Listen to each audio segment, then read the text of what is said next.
trouvez de partout, vous le trouvez dans des laminés, des parquets, dans du carrelage. Vous pouvez aussi en trouver dans l'aérospatiale, l'aéronautique. Notre savoir-faire, il est situé au niveau de notre fusion, notre four principal de production. Et on veut maintenir tous ces savoirs au niveau de l'entreprise. Ce redressement, il est surtout lié au marché chinois qui inonde l'Europe depuis 2023. Il est aussi lié aux crises énergétiques, les matières premières qui augmentent, donc on n'arrive plus à être compétitif sur nos marchés. La commune s'est construite avec l'usine. Donc voilà, la population est attachée à l'usine, les élus sont attachés à l'usine. Sans l'usine, la commune ne serait pas ce qu'elle est aujourd'hui. À ce jour, 178 emplois sont concernés par la survie de cet établissement, sans compter les emplois dérivés. C'est plus d'un siècle de savoir-faire qui serait sacrifié sur l'autel de la mondialisation et du profit.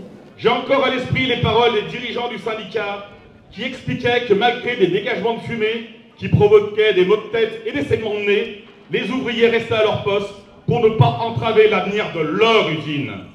Alors, mesdames et messieurs du gouvernement, mesdames et messieurs les parlementaires, mesdames et messieurs du patronat, sachez que la CGT se battra pour sauver la bâtie. Leur emploi est menacé si on ne retrouve pas de repreneur. Il faut qu'on puisse retrouver un repreneur pour pouvoir pérenniser l'usine, pour pouvoir pérenniser le site. Nous, on a des marchés d'avenir. On sait qu'on peut produire sur des marchés qui vont être porteurs, qui vont nous permettre de générer de la rentabilité. Donc on attend de nos politiques déjà en premier lieu une loi anti-dumping pour protéger le marché du corindon en Europe. On attend des soutiens pour des investissements sur nos outils de travail, nos outils de production. On possède une centrale hydroélectrique.